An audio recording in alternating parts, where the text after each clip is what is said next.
Suspense. Tonight, Princess Jackie Cooper as star of The Clock and the Rope, a suspense play produced, edited, and directed by William Spear.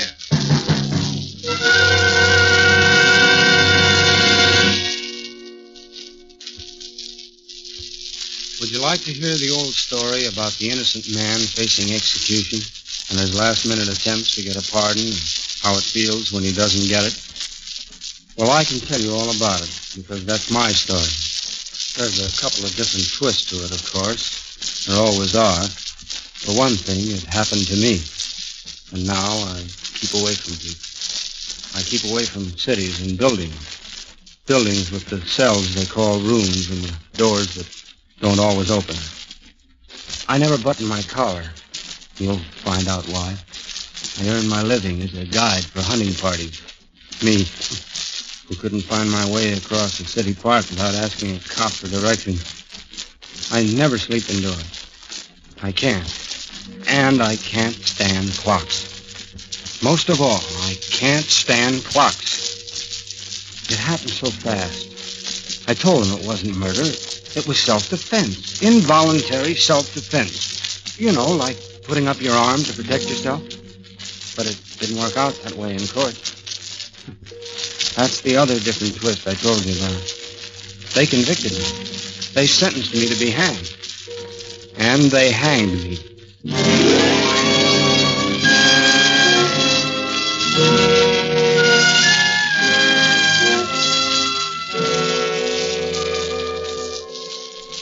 I was night man. Sell a little gas, do the rough strip down for some repairs that had to be done the next day, take care of any transient overnight parking. Then this girl started dropping in for gas every other night or so, late. I liked her style, but I was too shy to say anything. I guess she figured it. She would sit with a sort of little smile half turned in her seat to watch me while I filled the tank. Then she'd pay me and pull away with a funny look in her eyes, as if she was getting a kick out of the way I acted. Then one night, instead of pulling away when she paid me, she spoke. Oh, come on. Open up. What? Say something. I've been here 20 times. You can say a word or two, can't you? Hello, or it's a nice night. It ain't. Well, I didn't know that you wanted me to. You're a funny fella. I didn't look like I didn't want you to, did I? Or don't I know my looks anymore? Oh, sure. I thought Tell me, did I hear somebody call you Hank the other night? I guess you did. My name is Henry. Henry Guilford. Did your girl call you Hank? Or haven't you got a girl? No, steady girl, if that's what you mean. What would you be doing with a steady girl? Working here every night. Oh, I get one night off. Go to a dance or something. That's better. Sure, right. Hey, say, do you like to dance? I have been. Well, I'm off tomorrow night. You ever go to the Arcadia? They've got a good band there. I forget who it is this week. Oh, I'm sorry. Tomorrow night isn't my night off. Oh. But I get off at midnight.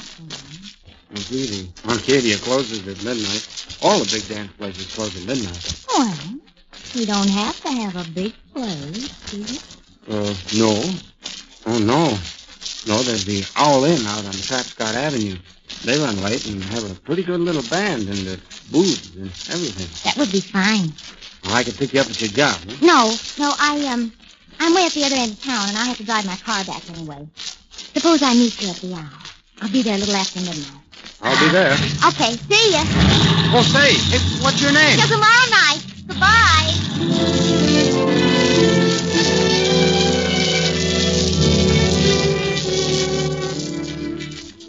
That next night, around 11:30, I caught the trolley going out along Trapscott Avenue. The motorman was old Steve Hoffman.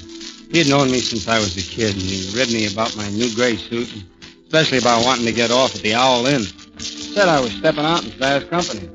We got there in about 20 minutes, and I started up the driveway, kind of thrilled at the idea of a midnight date. I was just starting up the steps of the inn when I heard voices coming from a grove of trees to one side. Nobody, I tell you. Don't give me that stuff. I followed you all the way out there. Who you meet? Nobody. Okay, for giving me that, you get this. Ow! Back here. Hey, what's this? So this is the guy you're going to meet, huh? Swell. I'll take care of both of you now. Hey, what's going on anyway? What did you hit him for, Joe? He's got nothing to do with it. Get up, Hank. Run. This guy's crazy. Crazy? Well, then call somebody. I'll handle him till they come. No, you get out of here. Now run. You want more, huh? Well, I got it right here for you. It's a blackjack. Run, Hank. No, you don't. Hey, now let go. No, you don't. You don't grab this. You got him, Hank. Hit him again. Hit him. Hit him again. Well, that did it, I guess. Say, who is he? He would have done worse for you. We used to go together. Well, I didn't know you had a steady fella. I thought when we made our date You didn't ask me. Besides, we were breaking up. He had no right to interfere. Well, what do we do now? Mean about him? You better go. I'll take care of him. You mean leave him here with you? Well, he'll... Please go. There'll be more trouble for you two of you. Go ahead, Hank. I'm going to leave here right away, too. He'll be all right.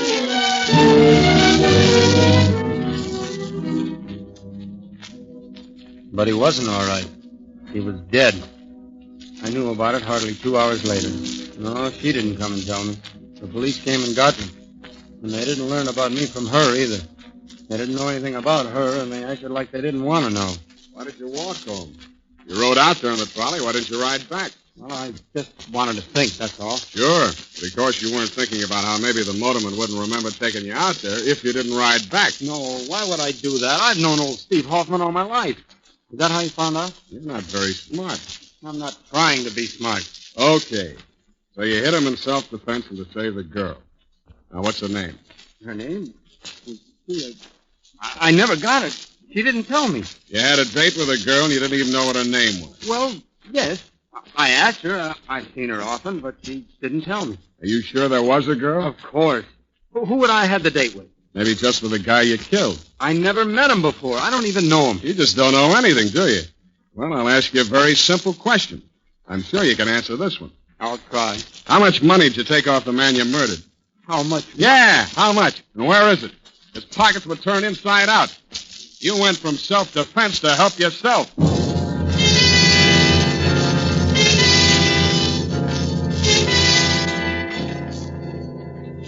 They pushed me around some after that. They'd take me to court and then back to my cell. Half the time I didn't know what was going on. They gave me a lawyer, Mr. Hall, Bailey Hall.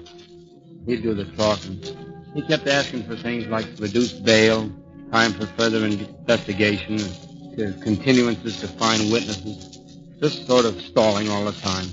I don't know why. I told him I didn't have the money for any bail. And witnesses. There was only one I wanted, that girl. But he kept on, always trying to hold up things.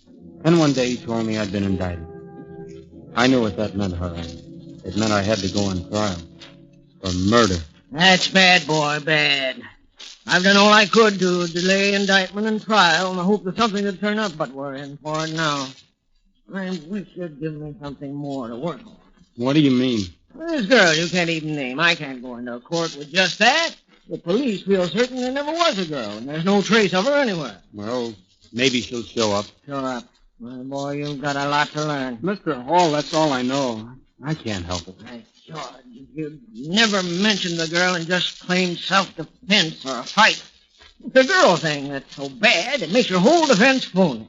Good Lord, boy, if you made up a girl, why didn't you make up a name? Look, I've been all through that with the police. Now, if you're going to talk that way, too, maybe we better forget the whole thing. Maybe they'll give me another attorney, or none at all, for I care. Easy, boy, easy. I'm sorry I popped off, but it isn't a new attorney you need. It's a new story.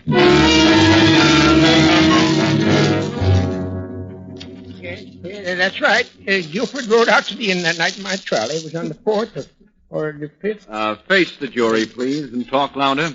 Oh, louder. I say, I took Guilford to the inn that night. It was about 10 after midnight. We got out and started for the inn. Did you notice anyone else around? Any girl, for instance? Girl? No, nobody else. That'll be all, thank you. The defense may have the witness. And as soon as we started to talk to Guilford, he confessed to striking the blows. He talked about doing it in self-defense and about a girl he had a date with who witnessed the fight. Have you been able to trace this girl whose existence is claimed by the defendant? No. No trace of her at all? No, sir. No trace of her at all. And then we come to the actual evidence, gentlemen of the jury. Where do we get the evidence? From the witnesses. And who is the state's principal witness? None other than the defendant himself. But the defendant can prove his story. He has a witness, the girl who saw it all. The girl he saved from a bad beat. Would any girl be so heartless as to leave such a benefactor in the lurch when just a word would save him? Why doesn't she appear? Why isn't she found? No, there is no trace of her. Not even a small-sized note. In other words, she is behaving exactly as you would expect someone to behave who is not real, but just the figment of a desperate man's imagination. The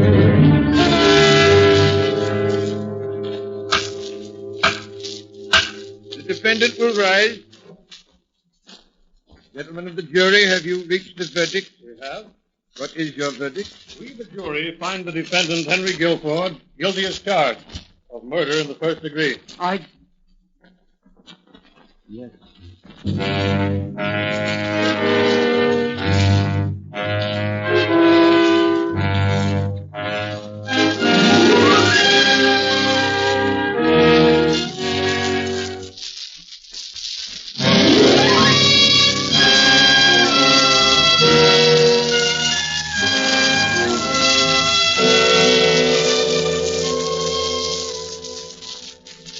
My boss at the garage and the fellows who worked there days chipped in some money. I had an uncle in West Virginia who sent Mr. Hall $50 in cash and a promissory note for another $50. And I guess Mr. Hall put up some money himself for expenses. Anyway, he kept appealing the case all the way up to the state Supreme Court. But it didn't do any good. Kept coming back with the original decision sustained, Mr. Hall said. All this time, the courts had kept changing the date. The date I was supposed to be hanged. Now, all of a sudden, I knew there weren't going to be any more changes. The last date set was it. I think I started to suffocate right then. There was something growing in my throat that wouldn't let me breathe. The evening of the next day, McGill, the deputy warden, came into my cell with a couple of guards. He told me I was moving. I knew where. It was down on the main floor, a row of only 3 cells. It was the last stop. Death's row.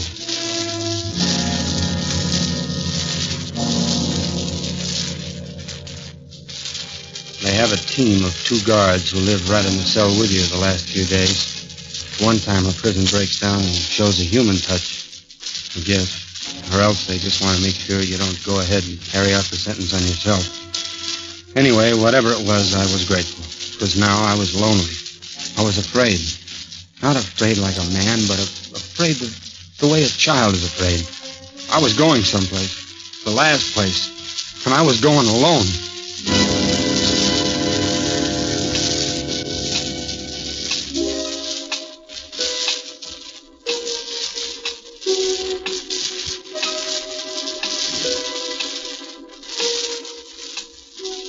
The thing you feel most the last hours is the time. The clock. Remembering how often you wished it would hurry so you could get off work or out of school or see your girl or go fishing. You remember a million hours like that, when 6 hours is all you got left. Outside, you know they're watching the clock, too. Not like you are, but they're watching it. All the usual people concerned with an execution, doing the usual things. Your lawyer, the warden, the governor maybe, newspaper men, guards, the executioner. I know what every one of them was doing as they watched the clock that night. They told me afterwards. Now I'll never forget it. Clocks all over the state, ticking away my life.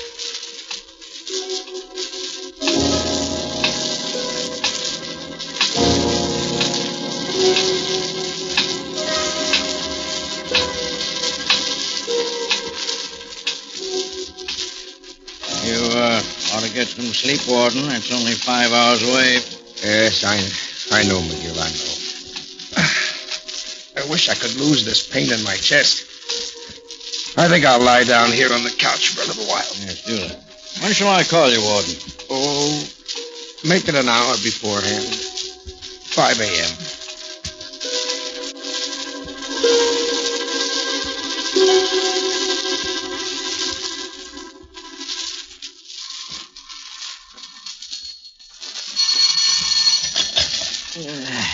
Hello?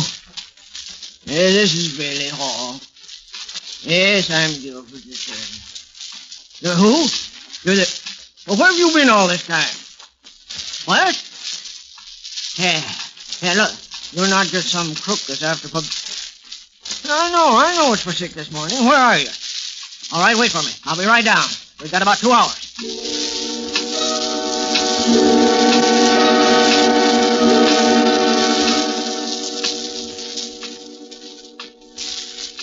I'll stake my reputation on it, Governor. This is the girl. At least it deserves a stay of execution. It's true, sir. I swear it's true. I've been in the East. I just haven't heard about it till tonight, but it's just as he said it was. Self-defense. And the money that was taken out of the dead man's pocket? I took it. I needed it, and I had every right to. He's been my husband. Very well. Richard, Yes, Governor. type out a stay of execution on the Guilford case for 3 weeks. Bring it in and I'll sign it and you can take it down.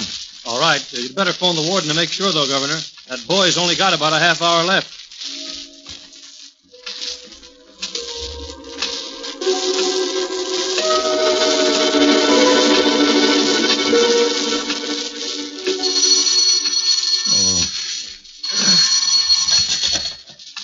Warden's office.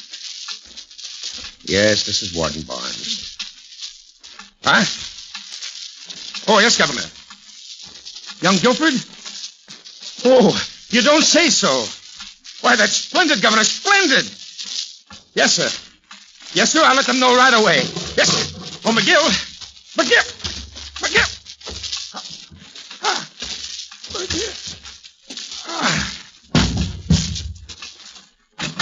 Yes, Warden. Harry, Jack, come here, quick. What's the matter? Something's happened to the warden. Help me get him up on the couch. Yeah, that's like a stroke. Yeah. Call the doctor, will you? Sure. Hey, the phone's off the hook. Never mind that. Call the doctor. Yeah, it must have been a strain of this execution. I think he kind of liked the kid. Yeah. 5:30. Well, I'll have to take over for the execution.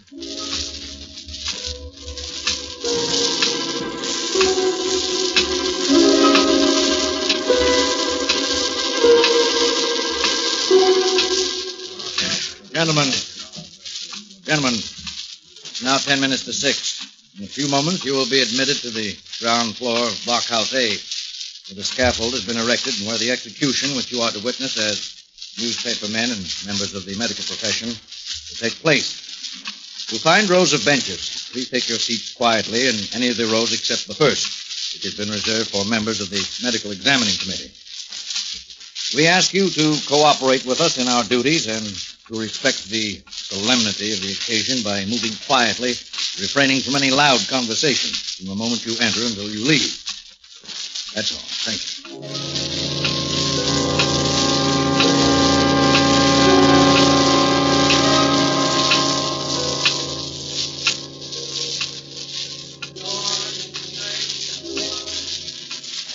The minister was reading from the Bible when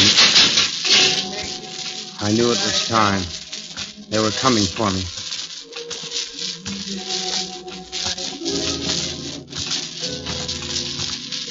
This was it, then. There was a group of guards. The deputy warden was with them. They opened my cell door. One of the guards came straight up to me. He was carrying a leather strap with a big buckle on it. I stood up. I felt him strapping my arms behind me.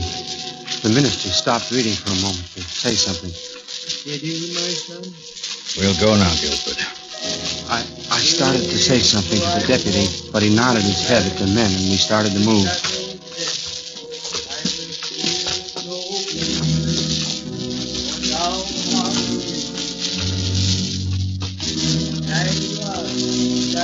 The two guards who had been in the cell with me stood back, and one of them reached over me and put his hand on my shoulder for a second. I tried to say goodbye. I walked and realized I couldn't breathe very deeply, though I wanted to. Just short breaths were all I could take. The deputy turned around once and looked at me. He seemed nervous. That bothered me. I wished he wasn't so nervous. Then we got to a door in the corner. Through that, then another door. That was already open. I walked through, and I was in a room full of men. But my eyes went to something else. There were the steps just ahead of me. Unpainted, wooden steps. They led up to a platform. And from above that, up there I saw the rope. Yes.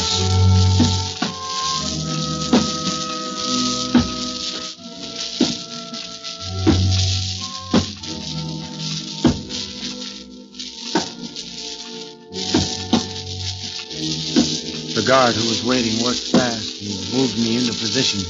The men in the room below me now, they were looking up. There was a movement among them. One of them had fainted, fell off the bench, and landed hard. It was like in a dream. I wondered if he had hurt himself. Then I felt something over my head, and I knew the rope was being adjusted. Then another guard was in front of me. He had a hood. He lifted it, and it came down over my head. Somewhere inside of me, a scream began, but my lips were closed, and I was saying to myself, hurry, hurry, hurry. Hello. Tom, don't you know better than to ring the phone now? Guilford's on the scaffold. What? Governor's missing. What? Are you sure? The trap is sprung. McGill! McGill, stop! There's a pardon! Stop it! Stop it!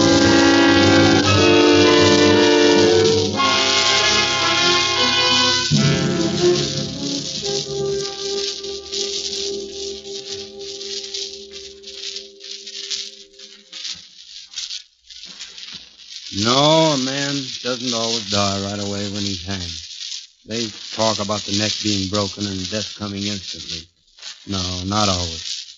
Death doesn't come for a long time. For some men, it's nearly 20 minutes. For others, it may be less. But never under 12 minutes before the heart stops. You can check on that. Me? I was up only a few seconds. They cut me down, and the doctors worked on me right on the wheel stretcher that was waiting to carry my body out. No, I didn't lose consciousness. I sometimes wish I had. I sometimes wish I'd gone then instead of being brought back to remember every bit of those last hours. There was a new trial after I was on my feet again, but I don't know what was said. I was free. I saw the girl, Judy. I know her name now, and I thanked her.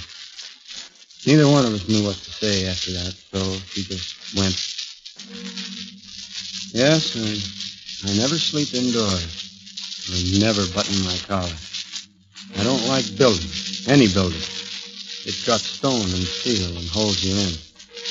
I want to be out here where I can see the sky any time I open my eyes. And I open them often. I think too much when they're closed. I hear the clock. The clock. The clock.